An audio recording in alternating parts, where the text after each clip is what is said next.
बघतो, एकमेकांशी बोलतो, एकमेकांची भाषणं ऐकतो. तो काळ वेगळा होता, आताचा काळ वेगळा. आज मी एक वेगळी भूमिका घेऊन, मी एकटा नाही, परंतु प्रफुल्ल पटेल, हसन मुश्रीफ, छगन भुजबळ, त्यामध्ये दिलीप वळसे पाटील, धनंजय मुंडे असे अनेक सहकारी, 80% पेक्षा जास्त आमदार, आम्ही ही भूमिका स्वीकारली. कारण आपले प्रश्न सुटावेत म्हणून.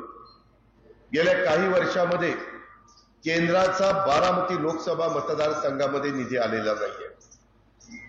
आजपर्यंत बारामती परिसरामध्ये जो निधी आला तो राज्य सरकारच्या मार्फत आला. आताच एकनाथराव, देवेंद्रजी, आमचं जे सरकार आहे त्या मार्फत आला, मागच्या सरकारच्या मार्फत आला.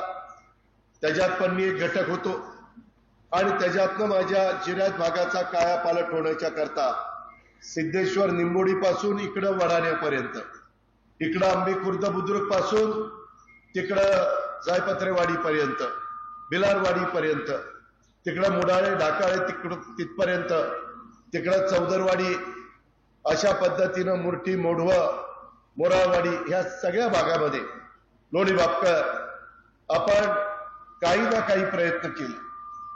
परंतु जशा पद्धतीनं प्रश्न सुटायला पाहिजे होते तेवढ्या प्रकारे ते प्रश्न सुटलेले नाहीयेत. मित्रांनो, ही भावनिक निवडणूक नाहीये. आता इथं बसलेले, आज मी आलोय, माझ्याही सभेला आले.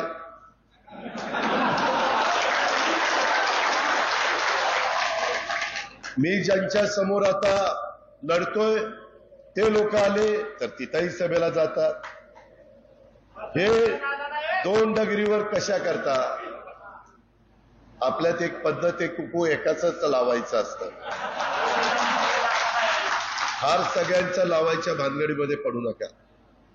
माझी आपल्याला नम्रतापूर्वक विनंती आहे. मी जे कालपर्यंत आमच्या बरोबर नव्हते त्यांच्या साक्षीनं, वासुदेवराव बाळासाहेब आणि सहकाऱ्यांच्या साक्षीनं सांगतो, शिवसंग्रामचे आमचे सहकारी आहेत त्यांच्या साक्षीनं सांगतो, सर्वांच्या साक्षीनं सांगतो. मित्रांनो, आज दुष्काळी परिस्थिती असताना काय समस्या आहे?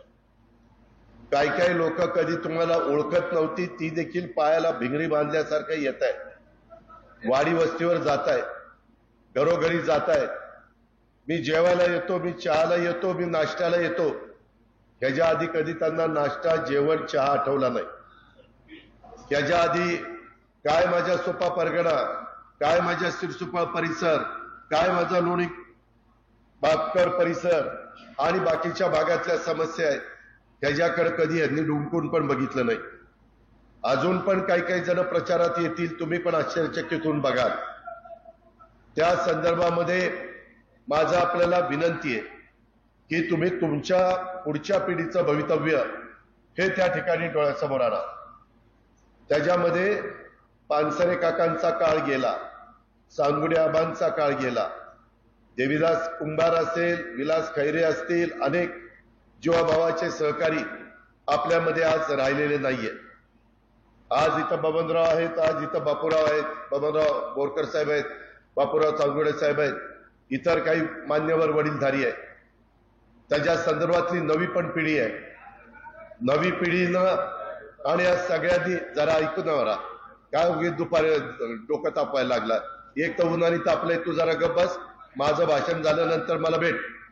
डिपार्टमेंट त्याला सांगा जरा दोन गोष्टी समजू. मित्रांनो, यामध्ये साऱ्याचा प्रश्न निर्माण झालेला आहे, पाण्याचा प्रश्न निर्माण झालेला आहे. आता सहकारी सांगत होते की आपला कालवा सल्लागार समितीमध्ये जनाई, शिरसाई, पुरंदरला जे पाणी दिलेलं आहे ते पाणी आता पिण्याकरता तरी देण्याची व्यवस्था त्या बाबतीमध्ये करा. मी पण तुमचा 32-33 वर्ष आमदार म्हणून काम करतोय. मगाशी ज्ञानेश्वर कौल्यांनी काही उल्लेख केला, काही माझ्या सहकारी मित्रांनी इथं उपोषणाला देखील बसले. त्याबद्दलचे सगळं जे काही घडलं तुम्हाला माहिती आहे. मित्रांनो, मी पण विचार केला की बाबा आपण एवढं सगळं करतोय, शासनाचा करोडो रुपयाचा निधी आपण इथं आणून देतोय, परंतु तरी माझ्या सुपा परगणा आणि जिल्ह्यात भागातल्या माझ्या लोकांच्या चेहऱ्यावर मला हसू कायमचं ठेवता येत नाही. तिथं कधी ना कधी त्यांना त्रास सहन करावा लागतोय, त्यांची पिकं जळतायत, त्यांना त्या ठिकाणी प्रतिकूल परिस्थितीमध्ये लढावं लागतंय. हे कुठंतरी थांबलं पाहिजे. मधी सासवडची सभा आमचे एकनाथराव शिंदे मी घेतलेली तुम्हाला माहिती आहे. विजयराव शिवतारेंनी काही भूमिका घेतली होती, परंतु ते का मागे गेले? विकास कामावर मागे गेले. ते म्हणले की माझे हे प्रश्न तुम्ही सोडवा. देवेंद्रजी पण होते, आम्ही वर्षा बंगल्यावर बसलो होतो, ते सोडवल्यानंतर माझं काही त्या ठिकाणी म्हणणं नाही.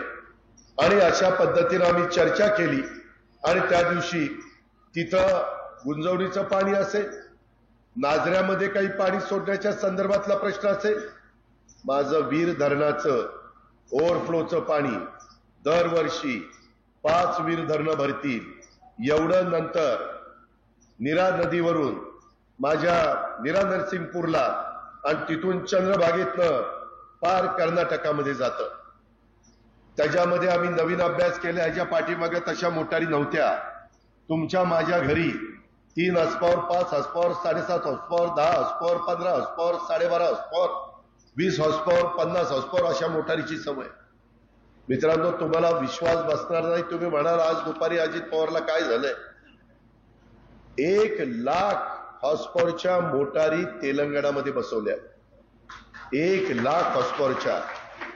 आणि अशा पद्धतीनं ज्या भागामध्ये पाणी नव्हतं त्या भागामध्ये पाणी नेलं गेलं. ते तिथले मुख्यमंत्री पराभूत झाले, त्यांचं सरकार आलं नाही, परंतु त्यांनी पाणी नेलं. मध्ये ते बघा सगळेजण त्या पक्षामध्ये जायला लागलेले होते, परंतु त्यांचाच पक्ष हरल्यावर सगळे थांबले आणि पुन्हा सगळे वळले. मित्रांनो, आता आपल्या वीर धरणातनं ओव्हरफ्लोचं पाणी जे नीरा नदीमध्ये जात आहे, तिथं मोठा पंप टाकून पाणी आपल्या पुरंदर आणि बारामती तालुक्यामध्ये आणायचंय. आणि ते आणत असताना ते फक्त 1.5 महिनाच पाणी मिळत आहे.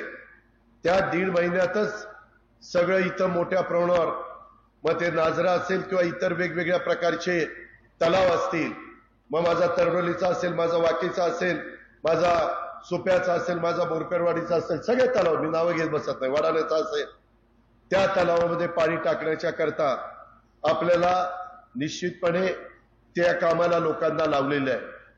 पूर्वी लाईट बिल यायचं, त्याच्यामुळे तुमचं माझं कंबरडं मोडायचं. यावेळेस नरेंद्र मोदी साहेबांनी जो जाहीरनामा दिलाय त्याच्यामध्ये एवढा मोठा सूर्यप्रकाश लख्ख आपल्या महाराष्ट्रामध्ये, भारतामध्ये, त्याचा फायदा घेऊन सोलरवर त्या ठिकाणी वीज तयार करायची आणि ती त्या पंपांना द्यायची. अशा पद्धतीनं एक निर्णय आम्ही घेतलेला आहे. आपल्या पुरंदर उपसा सिंचन योजनेला 54 कोटी रुपये त्या ठिकाणी टाकलेले आहेत. करा नदीवर बारामती तालुक्यात 13 साखळी बंधाऱ्याचं नूतनीकरण करण्याच्या करता तो निर्णय त्या ठिकाणी आपण घेतलेला आहे. त्याच्या संदर्भातलं सगळ्या गोष्टी केलेल्या आहेत. चौदरवाडी परिसरात 1000 हेक्टर, परंतु त्याच्यातनं प्रश्न सुटत नाही. त्याच्याबरोबर चौदरवाडीचे पण आजूबाजूची गावं जवळपास 27-28 कव्हर करावी लागत आहेत. नाहीतर बाकीची म्हणतात की आम्ही काय घोडं मारलंय, तुम्ही आम्हाला देत नाही. जलाई शिरसाईच्या बद्दल आता खडकवासला, वरसगाव, पानशेत आणि टेमघर ह्याचं पाणी येतंय. ते पाणी दिवसेंदिवस प्यायला चाललेलं आहे. त्याकरता देवेंद्रजी फडणवीस, मी आणि एकनाथराव शिंदे आम्ही बसलो.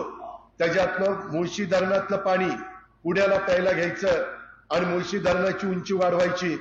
ती याला कमी खर्च येतोय. जसं मध्ये मी फ्लॅटची उंची वाढवली, माझ्या उजनीची 7 TMC पाणी उजनीला वाढलं. ज्यावेळेस उजनी भरतं, ज्यांना माहिती आहे त्यांना विचारा, 114% उजनी भरलं जातं, 100% नाही, 114%. तीच गोष्ट मी कोयनेला केली, तीच गोष्ट अजून काही धरणांना केली. तशा पद्धतीनं मुळशीमध्ये उंची वाढवण्याच्या करता 80% जमीन टाटाच्या ताब्यामध्ये, 20% घ्यावी लागेल. त्याच्यातनं 2 TMC पाण्यामध्ये माझ्या मुळशी तालुक्याचा टप्पा 1, टप्पा 2 हे भागतंय. त्याच्यामध्ये कुठली अडचण येत नाही. आणि अशा पद्धतीनं आपली पण जनाई आणि शिरसाई चालण्याच्या करता आपल्याला अधिकचं पाणी कुठलं तरी उपलब्ध करून घ्यावं लागणार आहे. मी आपल्याला सगळ्यांना सांगतो, भावनिक मुद्दा करून आताच्या निवडणुकीमध्ये आपण वेगळा विचार करू आणि मग विधानसभेला बघू. तसं केलं तर तुम्ही तुमच्या पायावर धोंडा पाडून घ्या. कसा तर केंद्र सरकारमध्ये वासुदेवरावांनी सांगितलं त्या पद्धतीनं देशामध्ये हवा मोदी साहेबांची आहे, मोदी साहेबांची आहे. त्याच्यामध्ये 65% जनता म्हणते की मोदी साहेब पंतप्रधान झाले पाहिजे. याचा अर्थ मोदी साहेब पंतप्रधान होणार. त्या संदर्भामध्ये केंद्रात त्यांच्या विचाराचा खासदार माझ्या पुण्यातनं, बारामतीतनं, शिरूरमधनं, मावळातनं गेला. मी जिल्ह्यापुरतं बोलतोय, राज्यातनं तर सगळे पाठवायचा आपला प्रयत्न चाललेलाच आहे. तर तिथून आपल्या खासदारांना सांगून आता या सगळ्या पैसा आमच्या एकट्या राज्य सरकार, माझ्या हातात 6 लाख कोटी आहेत. पुढच्या वर्षी कदाचित 10% बजेट वाढतं, 6.5 लाख कोटी होती. परंतु हे सगळे विकासाचे प्रश्न सोडवण्याच्या करता पेन्शन पगारालाच मला 3 लाख कोटी रुपये लागतात. मला म्हणजे सरकारला पेन्शन पगार, जे काही सगळे शासकीय निमशासकीय अधिकारी कर्मचारी आहेत, नगरपालिका, महानगरपालिका, पंचायत, नगरपंचायत, ग्रामपंचायत, त्यामुळं राज्य पण चाललं पाहिजे. मग एकटं आपलं 6.5 लाख कोटीचं बजेट आपल्याला भागत नाही. त्याकरता केंद्राची मदत पाहिजे. 10 वर्षामध्ये आपल्या खासदारांनी केंद्रातनं कुठली मदत आणली नाही, कुठलीही मदत आणली नाही. आणि हे सगळं करायचं म्हटलं तर जसं मोठ्या प्रकल्पाच्या बाबतीमध्ये गोसूखुर्द प्रकल्प, त्याला केंद्राने मदत केली तेव्हा तो विदर्भामध्ये पूर्णत्वाला गेला. मी उद्या पंतप्रधानांना सांगू शकतो, माझी त्यांची ओळख आहे, मी त्या ठिकाणी अमित भाईंना सांगू शकतो की बाबा हे आमचं दुखणं आहे आणि 50 वर्ष आम्ही प्रयत्न करतोय, नाही केला असं नाही. आम्ही पाझर तलाव केले, प्रश्न सुटला नाही. आम्ही जदाई सरसाई केली, मर्यादा आल्या. पुरंदर उपसा सिंचन केली, पाणी अतिशय खराब आणि 5-6 टप्प्यांमध्ये उचलावं लागतंय. तरी देखील तिथला दुखणं आम्ही आता दूर केलंय, कारण तिथं सोलर पॅनल बसून ती वीज तयार करतोय. ज्ञानेश्वर कवले त्या मिटिंगला होता, इतर पण माझे सहकारी होते. आणि माझी प्रशासनावर पकड आहे, देवेंद्र फडणवीसांची प्रशासनावर पकड आहे. आम्ही काम करतो ते वाजून करतो. त्याच्यामध्ये एखादं नाणं असतं खणखणीत, तशा पद्धतीनं आपलं काम असतं. आणि मी विकास पुरुषाच्या मागे गेलेलो आहे, विकासाकरता गेलेलो आहे. मी मगाशीच या नेते मंडळीच्या देखत सांगितलं, सगळ्या जाती धर्माला न्याय मिळाला पाहिजे, याच्यापासून मी यत्किंचितही बाजूला गेलेलो नाहीये. त्याच्या संदर्भामध्ये कुणालाही विश्वास करून चालत नाही, जातीय सलोखा ठेवावा लागतो. आज देखील मला इथं आल्यानंतर काही कार्यकर्त्यांनी सांगितलं, दादा दौंडमध्ये चोऱ्या वाढल्यात, दादा आपल्या सुप्यामध्ये धनवाडीच्या परिसरात चोऱ्या वाढल्यात. आता चोरी करणारे हे दरोडेखोर एवढे पोहोचलेत की ड्रोन लावतात, ड्रोन. आणि त्याच्यातनं जर संपत जगतापाची वस्ती आहे, कोण कोण वस्तीवर आहे, कुठं कडी लावली, कुठं कुत्री बसली, कुठं माणसं बाहेर आहेत आणि किती माणसं आत आहेत, हे ड्रोननी बघतायत. कुणाला कळत पण नाही. एवढी चोरांची अवलाद पुढे गेलेली आहे, खोटं सांगत नाही. आणि त्याच्यातनं या चोऱ्या चाललेल्या आहेत. आपल्याला जागृत राहावं लागेल. ज्यांना कुणाला सांगायचं ते सांगेल, कारण आचारसंहिता असल्यामुळं काही गोष्टीचा उल्लेख मला करता येत नाही, पण मी ते करेन.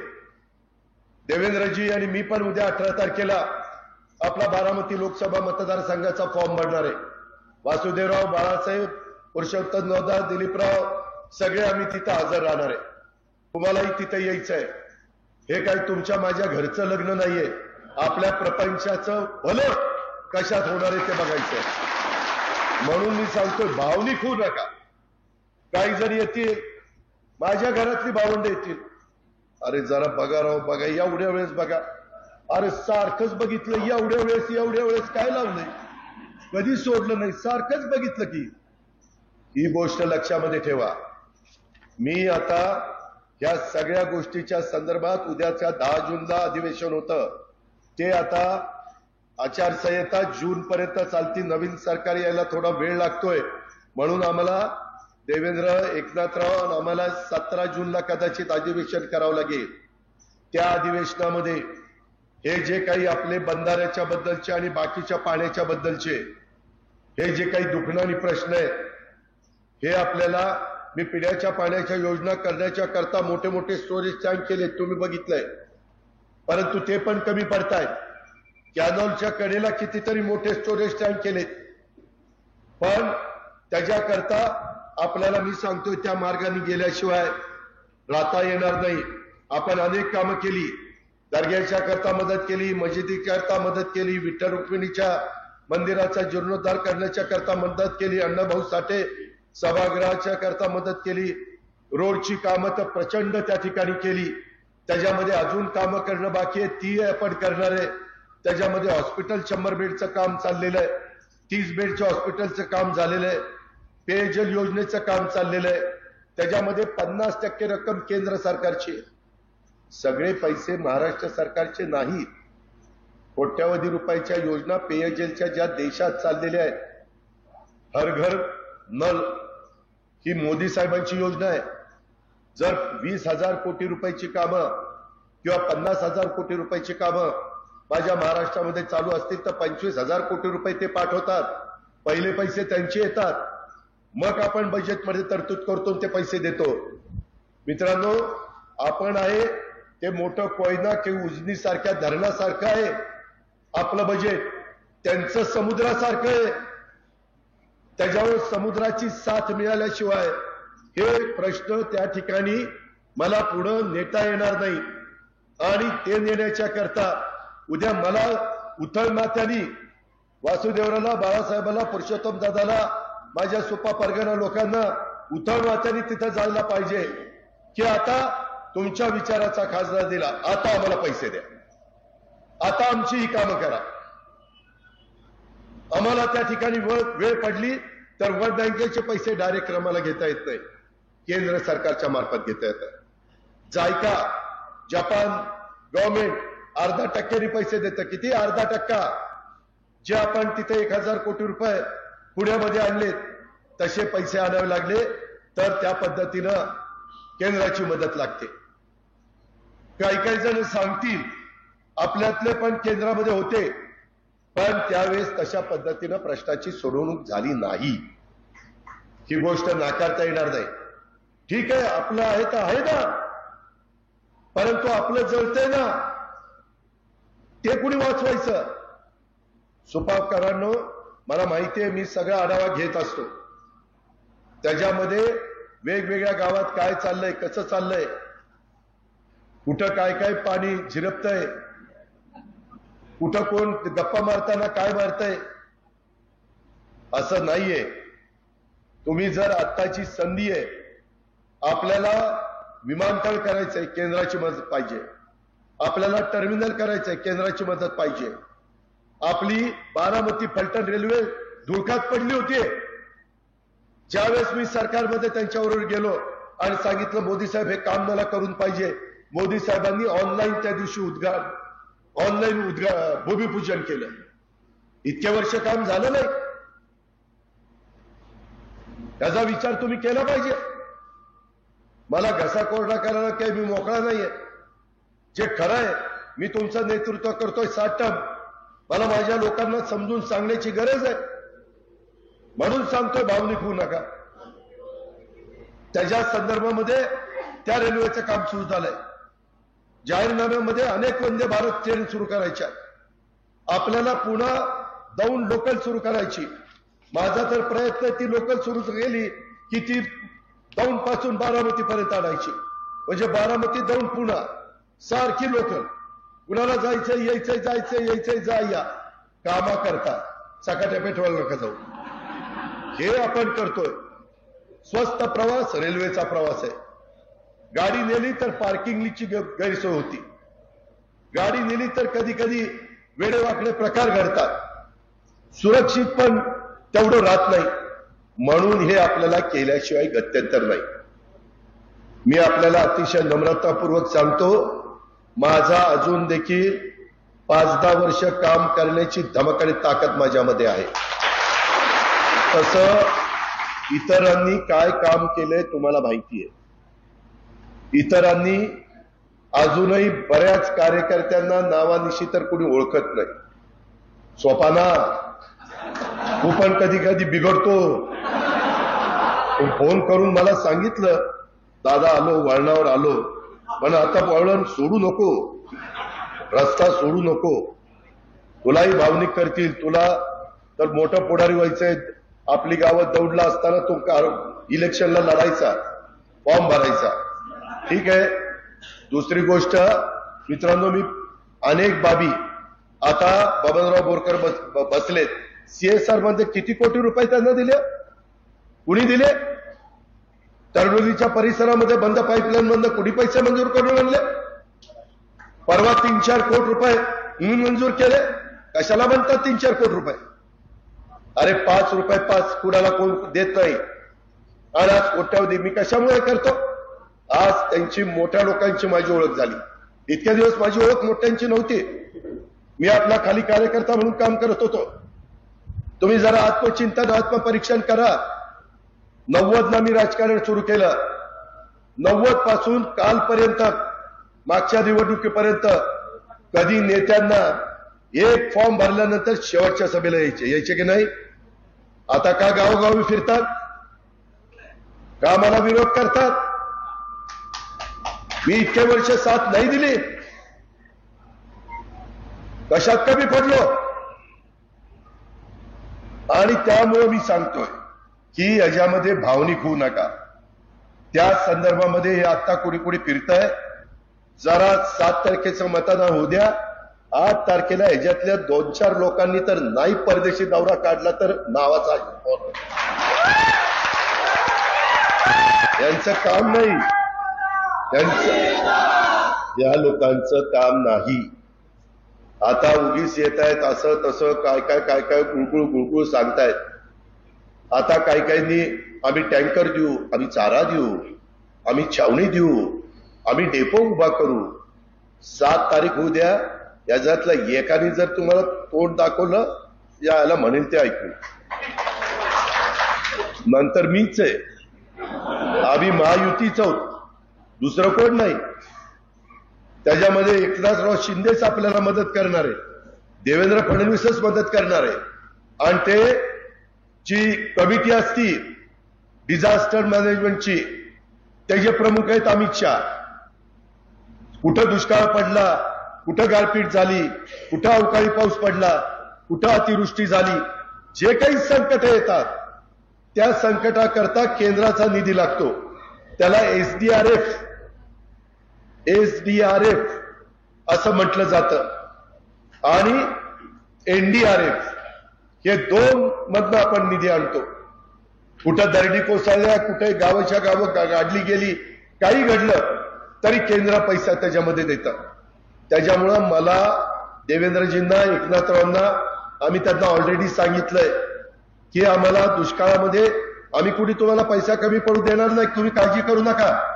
पण त्यांनाही सांगितलंय की पुन्हा तिसऱ्यांदा आपलं सरकार आल्यानंतर आमच्या या जिल्ह्यात भागाकडं, दुष्काळी भागाकडं महाराष्ट्रातल्या निधी द्यावा लागेल. ते म्हणले काळजी करू नका. त्यांचा आधार आहे, त्यांचा शब्द आहे, दिलेला शब्द पाळतात. इथं या सोमेश्वर कारखान्याचे चेअरमन बसलेत बघा, पुरुषोत्तम दादा. त्यांना विचारा, 25 ते 30 वर्ष, बाळासाहेब तुम्ही व्हाईस चेअरमन होता, 25 ते 30 वर्ष आपल्या कारखान्यांवर वेगवेगळ्या 10,000 कोटी रुपयाचा दंड लागला होता की नाही? इन्कम टॅक्स लागला होता, उसाला जास्त भाव दिला म्हणून. आम्ही 20 वर्ष प्रयत्न करत होतो, दादा पुरुषोत्तम करत होतो की नाही? काही कुणाचं तिथं चाललं नाही. आता हर्षवर्धन पाटील, देवेंद्र फडणवीस, राधाकृष्ण विखे पाटील असे सगळे नेते मंडळी तिथं गेली आणि अमित शहाना सांगितलं की असा असा इन्कम टॅक्स लागलाय, टांगती तलवार आहे. तुमच्या कारखान्याला किती होता? त्यातला 122 कोटी यांना होता आणि माळेगावला 250 कोटी रुपये होता. 122. त्याच्यातून अमित शहा म्हणले मला माहिती आहे, कारण गुजरातमध्ये देखील माझ्या काही म्हणजे तिथल्या कारखान्या लोकांच्यावर तो टॅक्स आहे, तुमच्यावर पण इन्कम टॅक्स त्यांनी तो माफ केला. नुसता माफ केला नाही. अहो, काम करायला धमक आणि ताकद असावी लागते. गोड बोलून काम होत नाही, भावनिक होऊन काम होत नाही. भावनिक होऊन जरा मनाला वेदना होतील, मनाला थोडस दुःख वाटेल, पण नंतर पुन्हा काहींनी मुद्दा काढला, अमित भाई तुम्ही आता हे माफ केलं, आता हे गेलं, परंतु FRP जर 2850 असेल आणि ह्या सोमेश्वरनी 3250 भाव दिला तर 400 रुपये इन्कम टॅक्स धरला जाईल आणि 1/3 रक्कम त्यांना इन्कम टॅक्सला भरावी लागेल. त्यांनी सांगितलं कर्ज न काढता, त्या कारखान्यांनी कर्ज न काढता काटकसर करून FRP पेक्षा जास्त भाव बसला आणि कामगारांचं कुठलंही देणं नसेल, शेतकऱ्यांचं कुठलंही देणं नसेल, तर त्याला मी इन्कम टॅक्स लावणार नाही. त्यांनी फक्त त्यांच्या साखर आयुक्ताकडनं ते चेक करून घ्यायचं. साखर आयुक्तांनी सही केली तर त्याला इन्कम टॅक्स नाही. म्हणून यंदा माळेगाव आणि सोमेश्वरला इन्कम टॅक्स लागला नाही, नाहीतर इन्कम टॅक्स लागला असता. मित्रांनो, कांद्याच्या बद्दल देखील आम्ही वेळोवेळी सांगितलं. काही वेळेस त्यांनी निर्यात त्या ठिकाणी चालू केली. आताही पुन्हा निर्यातीच्या करता मोठ्या प्रमाणावर आपण कांद्याला त्या ठिकाणी निर्णय दिला. तिथं बसणाऱ्यांना, शेतकऱ्यांनाही सांभाळावं लागतं आणि 90% कांदा खाणारा जो समाज आहे त्यांनाही सांभाळावं लागतं. त्याकरता थोडस आपलं दुखणं होतं. आम्ही मध्ये फारच कमी मिळालं म्हणून त्याच्यात सरकारने अनुदान दिलं कांद्याला आणि काही कोटी रुपये सहन केले. आम्ही सोयाबीनला अनुदान दिलं, आम्ही धानाला अनुदान दिलं. आता दुधाच्या संदर्भातली परिस्थिती निर्माण झाली, 5 रुपये लिटरला दुधाला अनुदान दिलेलं आहे.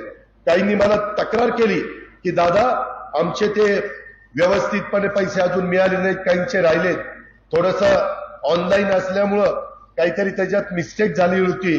परंतु मी तुम्हाला सांगतो, उद्याच्या हे सगळं आचारसंहिता संपल्यावर पुन्हा आम्ही सरकारमध्येच आहोत. देवेंद्र, मी आणि आमचे एकनाथराव, आम्ही सगळे, राधाकृष्ण विखे पाटील ते दुग्ध विकास मंत्री आहे, त्याबद्दलचं राहिलेलं पण देणं सगळं क्लिअर करू. एक पैसा कुठल्या शेतकऱ्यांचा माझ्या बळीराजाचा ठेवला जाणार नाही. अशा पद्धतीनं काम करत असताना आता मोदी साहेबांनी 300 युनिट पर्यंत गरीब जे वीज वापरतात त्यांना मोफत वीज देण्याचा निर्णय घेतलाय. मोफत वीज.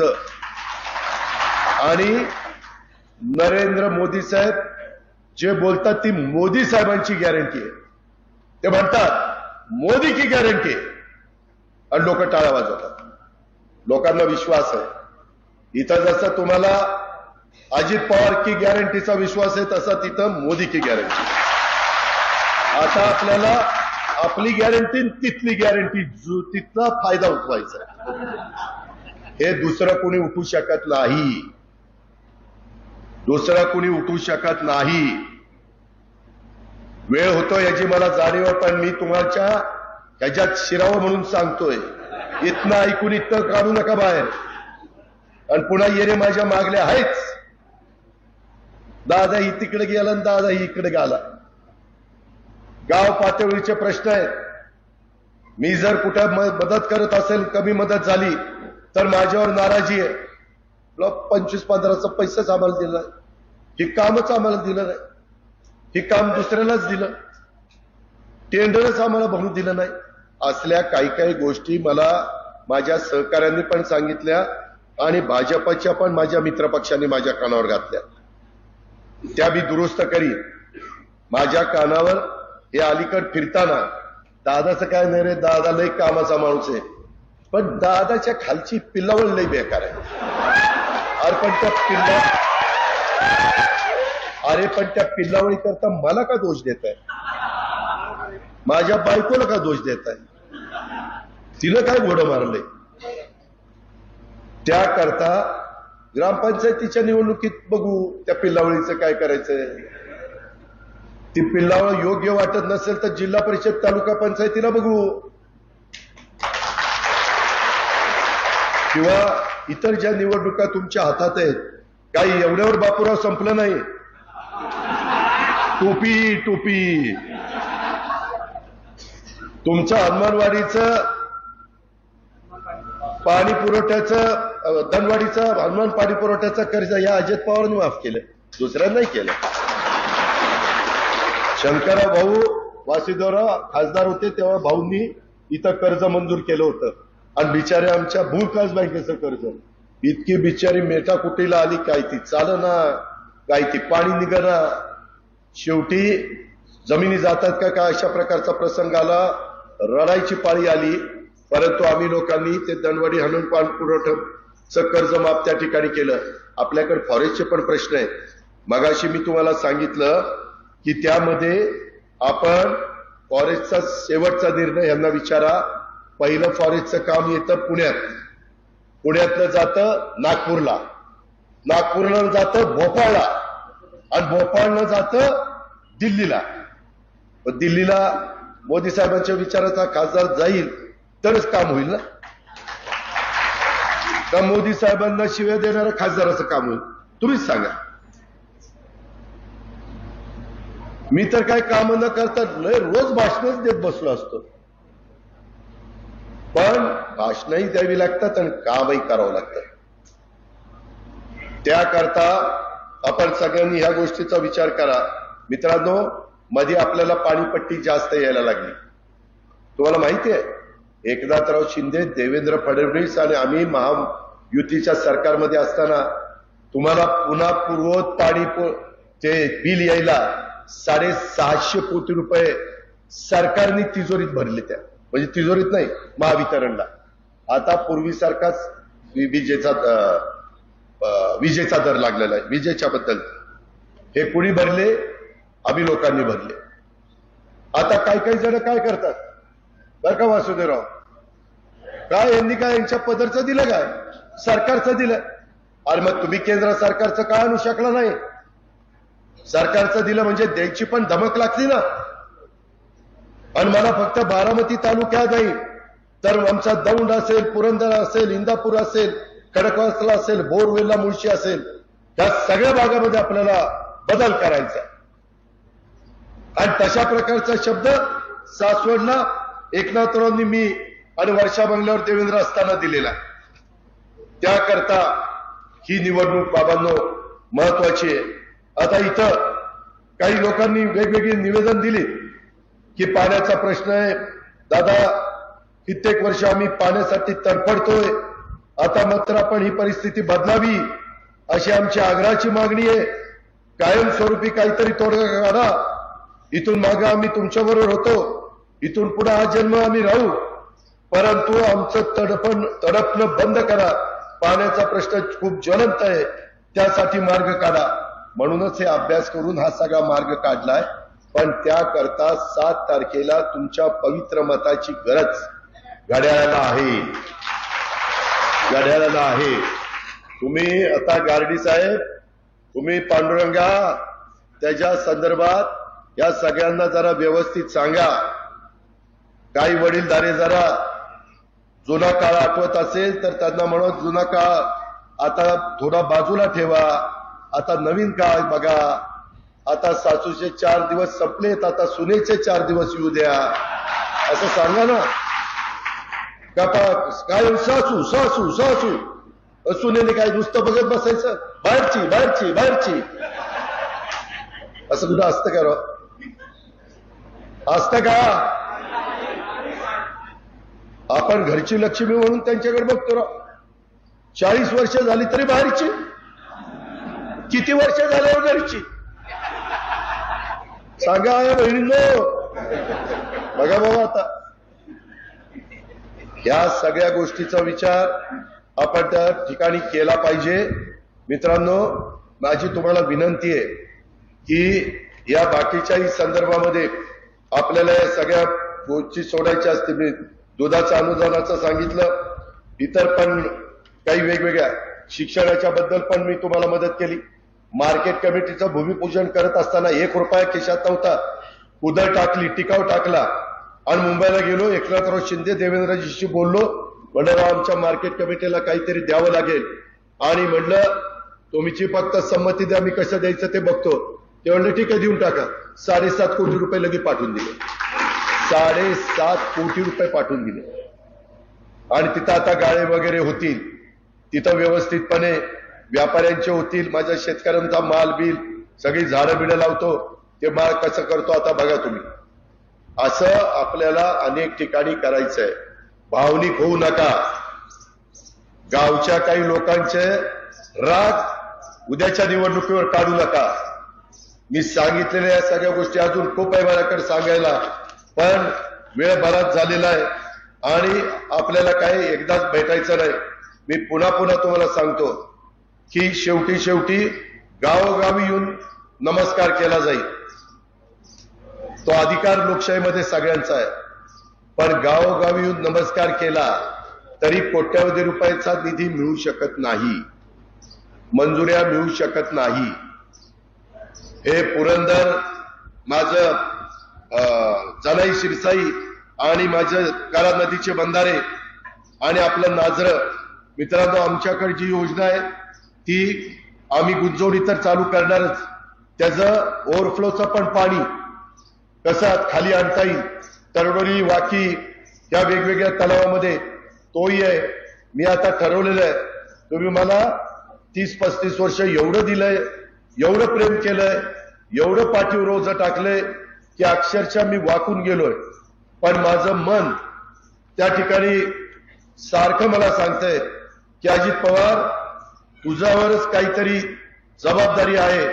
आणि आता ह्यावेळेस अशा पद्धतीनं जनतेने दरवेळेस सारखा कौल दिला आणि तुम्ही ज्यावेळेस अनेक वर्ष घड्याळाचं बटन दाबते त्यालाच सांगतोय तिथंच बटन दाबा, दुसऱ्या कुणाला दाबा म्हणून सांगत नाही. त्याच्यावर तुमचंच ते घड्याळ आहे. इथं कुणी पक्ष चोरलेला नाही. एकनाथराव शिंदेंनी पण नाही, अजित पवारनी पण नाही. आज 80% लोक त्यांच्या बरोबर आहेत. म्हणून निवडणूक आयोगाने पक्ष आणि चिन्ह त्यांना दिलेलं आहे. काही जण भावनिक करतात, पक्ष चोरला. आम्ही काही चोऱ्या करणारे वाटलो? आम्ही काही दरोडेखोर आहे? आम्ही कडक बोलू असो, पण दरोडेखोर नाही, आम्ही चोरटे नाही, आम्ही काम करणारी माणसं आहे. या गोष्टीचा विचार आपण सर्व सहकारी मित्रांनी केला पाहिजे. आणि आज खऱ्या अर्थाने आज दिलीप खैरे आणि बाकीच्यांनी सांगितलं होतं की दादा एकत्रपणे महायुती जे आहे त्या घटक पक्षांचा मेळावा घ्या. आणि तो खरं मेळावा ती राहिलं बाजूलाच, ही आपलं तिसरंच सुरू झालंय. पण त्याही बाबतीत मी भाजपच्या आणि शिवसेनेच्या आणि इतर घटक पक्षांच्या, शिवसंग्राम असेल, आरपीआय असेल, त्यांना सगळ्यांना सांगेन की आपण चांगल्या कामाच्या करता एकत्र आलेलो आहे, विकास कामाच्या करता एकत्र आलेलो आहे. मागं जरी वाद घातलेला असो, भांडला असो, एकमेकाला पराभूत केला असो, आणखीन काही केलेलं असेल तर झालं गेलं, गंगेला मिळालं. आता मोदींना पंतप्रधान करायचंय आणि आपले हे सगळ्या प्रश्नाची सोडवणूक करायची. याकरता ही निवडणूक अतिशय महत्वाची आहे.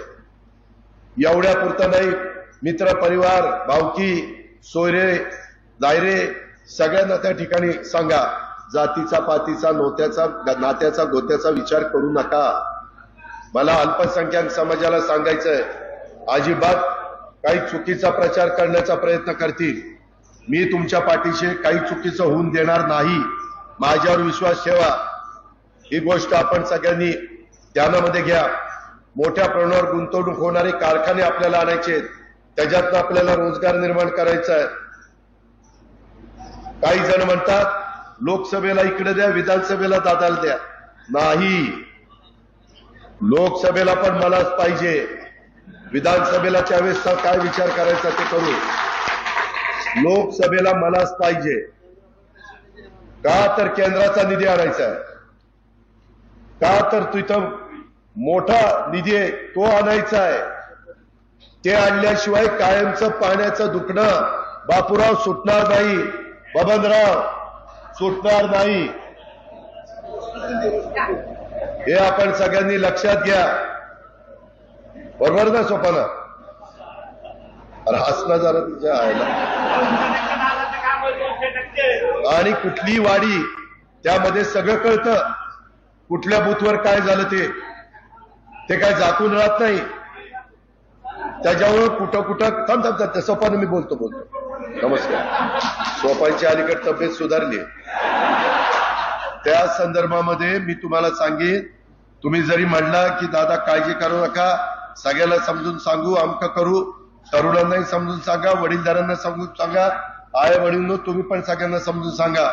आणि तुम्हाला पुढं ही कामाची जे काही आपली परंपरा आहे ही टिकवायची असेल, उद्या अधिवेशन आपलं निवडणूक संपल्यावर 25-15चा नवीन वर्षाचा निधी पाहिजे असेल, त्याच्या संदर्भातला उद्या विकासाचा निधी पाहिजे असेल, तर ते महायुतीचं सरकार देणार आहे.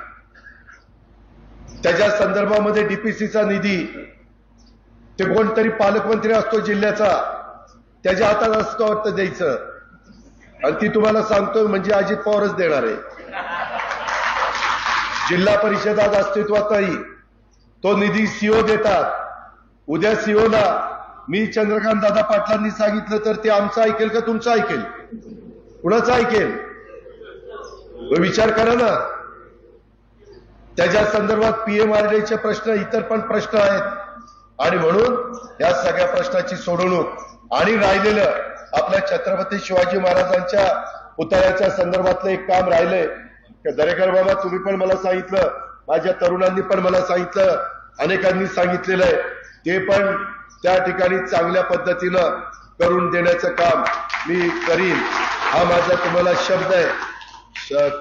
महाराजांच्या नावाला साजेस त्या संदर्भात तुमचं माझं थोडंसं आपण चर्चा करून पुढे जाऊ, त्याचबद्दल काळजी करू नका. परंतु असे सगळे प्रश्न हे आपल्याला सोडवायचे आहेत. म्हणून उद्याची लोकसभेची निवडणूक महत्वाची आहे, आणि त्याचबरोबर लोकसभेमध्ये जे सरकार येणार आहे त्या सरकारच्या विचाराचे खासदार हे आपल्या आपल्या भागातून निवडून गेल्यानंतर आपल्याला त्यांच्याकडनं कामं करून घ्यायची. तुम्ही जर आपल्या खासदारांनी बारामती लोकसभेचा घड्याळाचं चिन्ह घेऊन निवडून आल्यानंतर त्या महायुतीच्या खासदारांनी काम नाही केलं, आपल्याला जाब विचारायचा. अरे फार त्या दिवशी बोलत होता तिथं कार्यालयात, मी जबाबदार, मी त्या खासदाराला बरोबर जाईन. काही जण म्हणले त्या खासदाराची पर्स कोण सांभाळणार? मी पर्स नाही, पर्स खासदारच सांभाळेल, मी फक्त बरोबर जाईन आणि काम करून आणेन. हे गोष्ट आपण त्या ठिकाणी लक्षात घ्या. आपण अजिबात काळजी करू नका. उलट पाठीमागच्या अनेक खासदारांच्या पेक्षा ही उद्याची महायुतीच्या खासदाराची कारकीर्द जास्त उजवी असेल हा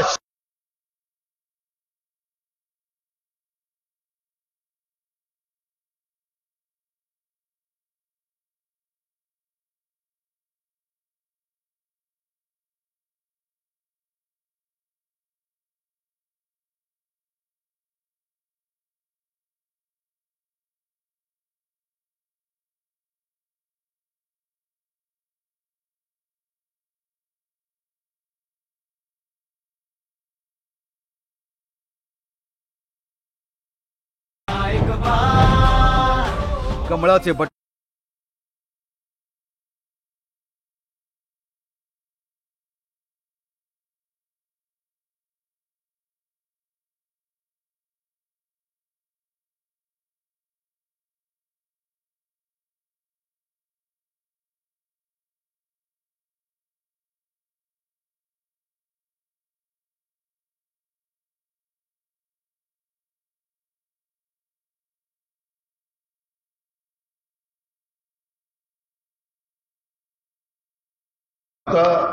आपल्या पुरता विचार करून चालत नाही.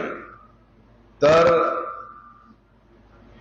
माझा मागासवर्गीय, माझा आदिवासी, माझा अल्पसंख्याक, माझा भटका, माझा बहुजन समाज, ओबीसी समाज, ह्या सगळ्या जाती धर्माच्या लोकांना एक न्याय देण्याची भूमिका कोण आज घेऊ शकतं, कोण देशाला प्रगतीपथावर नेऊ शकतं, कोण जगामध्ये तुमच्या माझ्या भारत देशाचा नावलौकिक वाढवू शकतं, या सगळ्याचा साकल्याने विचार करून पुढच्या पिढीचं भवितव्य कुणाच्या हातामध्ये ठेवलं तर योग्य ठरणार आहे. कुणाकडे व्हिजन आहे, कुणी अनेक प्रकारचे धाडसी निर्णय घेतलेले आहेत, कुणाच्या निर्णयामुळं पाकिस्तान सारख्या जवळपासच्या राष्ट्रांना, शत्रू राष्ट्रांना वाकड्या नजरेने बघण्याचं देखील धाडस हे गेल्या 10 वर्षामध्ये झालं नाही.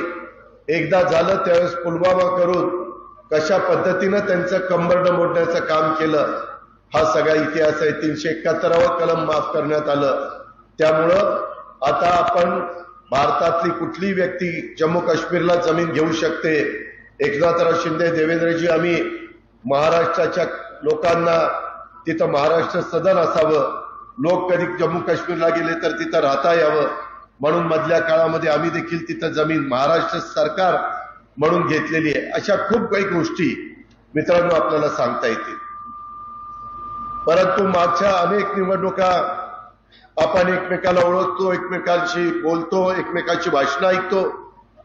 तो काळ वेगळा होता, आताचा काळ वेगळा. आज मी एक वेगळी भूमिका घेऊन, मी एकटा नाही, परंतु प्रफुल्ल पटेल, हसन मुश्रीफ, छगन भुजबळ, त्यामध्ये दिलीप वळसे पाटील, धनंजय मुंडे असे अनेक सहकारी, 80% पेक्षा जास्त आमदार, आम्ही ही भूमिका स्वीकारली कारण आपले प्रश्न सुटावेत म्हणून. गेल्या काही वर्षामध्ये केंद्राचा बारामती लोकसभा मतदारसंघामध्ये निधी आलेला नाहीये. आजपर्यंत बारामती परिसरामध्ये जो निधी आला तो राज्य सरकारच्या मार्फत आला. आताच एकनाथराव, देवेंद्रजी, आमचं जे सरकार आहे त्या मार्फत आला, मागच्या सरकारच्या मार्फत आला. त्याच्यात पण मी एक घटक होतो आणि त्याच्यातनं माझ्या जिल्ह्यात भागाचा कायापालट होण्याच्या करता सिद्धेश्वर निंबोडी पासून इकडं वडाण्यापर्यंत, इकडं आंबे खुर्द बुद्रुक पासून तिकडं जायपत्रेवाडी पर्यंत, बिलारवाडी पर्यंत, तिकडं मुडाळे ढाकाळे तिथपर्यंत, तिकडं चौदरवाडी, अशा पद्धतीनं मुर्टी, मोढवं, मोराळवाडी ह्या सगळ्या भागामध्ये लोणी बापकर आपण काही ना काही प्रयत्न केले. परंतु जशा पद्धतीनं प्रश्न सुटायला पाहिजे होते तेवढ्या प्रकारे ते प्रश्न सुटलेले नाहीयेत. मित्रांनो, ही भावनिक निवडणूक नाहीये. आता इथं बसलेले, आज मी आलोय, माझ्याही सभेला आले.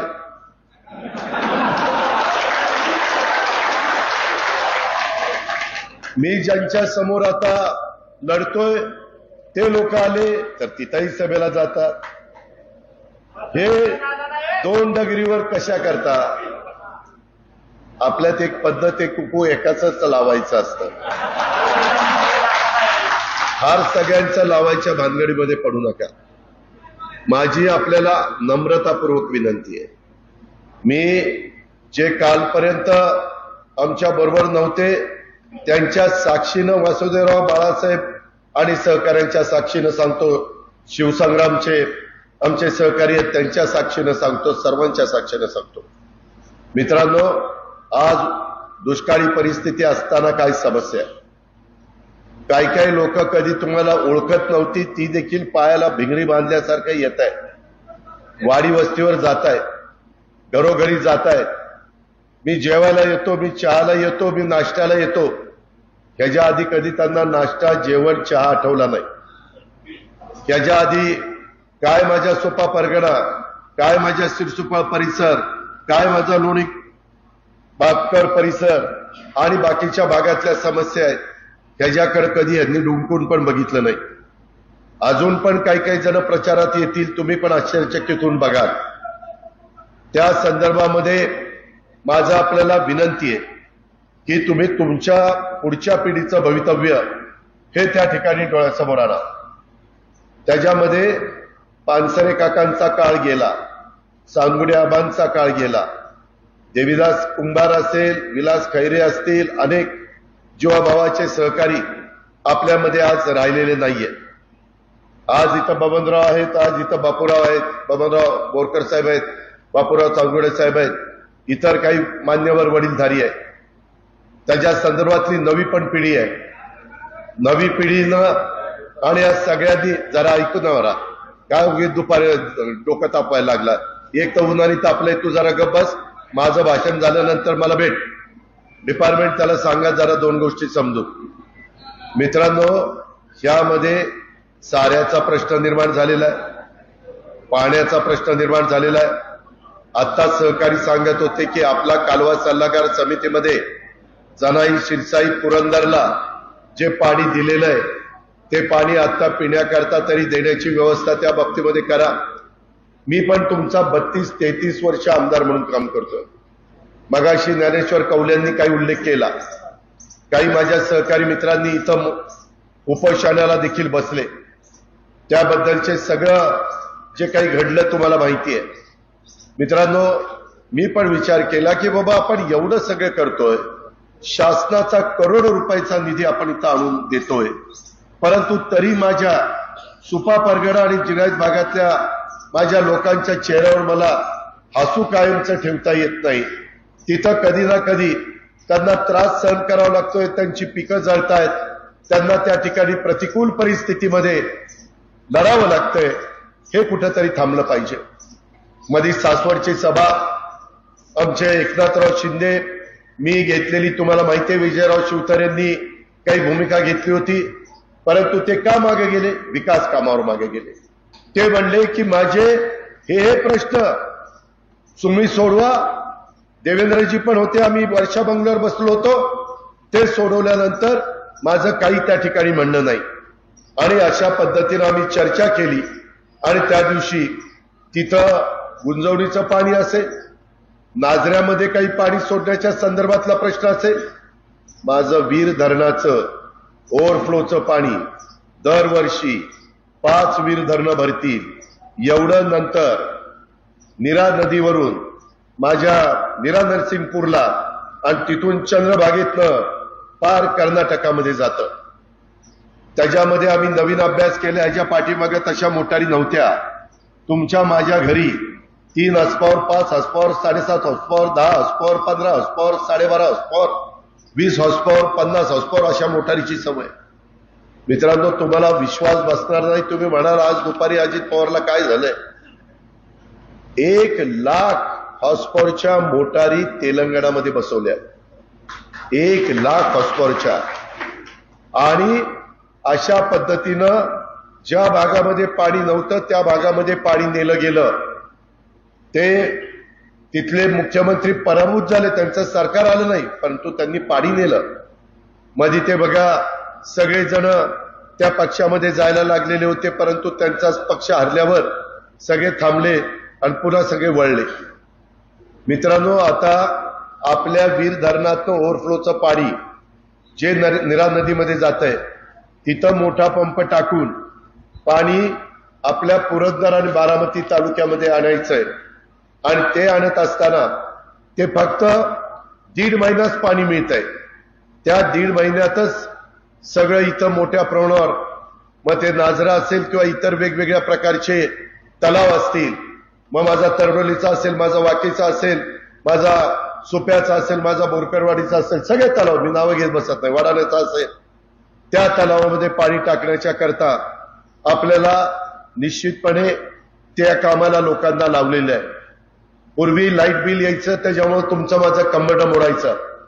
यावेळेस नरेंद्र मोदी साहेबांनी जो जाहीरनामा दिलाय त्याच्यामध्ये एवढा मोठा सूर्यप्रकाश लख आपल्या महाराष्ट्रामध्ये, भारतामध्ये, त्याचा फायदा घेऊन सोलरवर त्या ठिकाणी वीज तयार करायची आणि ती त्या पंपांना द्यायची. अशा पद्धतीनं एक निर्णय आम्ही घेतलेला आहे. आपल्या पुरंदर उपसा सिंचन योजनेला 54 कोटी रुपये त्या ठिकाणी टाकलेले आहेत.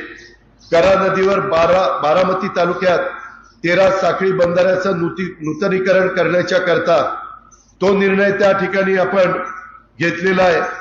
त्याच्या संदर्भातलं सगळ्या गोष्टी केलेल्या आहेत. चौदरवाडी परिसरात 1000 हेक्टर, परंतु त्याच्यातनं प्रश्न सुटत नाही. त्याच्याबरोबर चौदरवाडीचे पण आजूबाजूची गावं जवळपास 27-28 कव्हर करावी लागतायत. नाहीतर बाकीची म्हणतात की आम्ही काय घोडं मारलंय, तुम्ही आम्हाला देत नाहीये. जनाई, शिरसाईच्या बद्दल आता खडकवासला, वरसगाव, पानशेत आणि टेमघर ह्याचं पाणी येतंय. ते पाणी दिवसेंदिवस प्यायला चाललेलं आहे. त्याकरता देवेंद्रजी फडणवीस, मी आणि एकनाथराव शिंदे आम्ही बसलो. त्याच्यातनं मुळशी धरणातलं पाणी पुण्याला प्यायला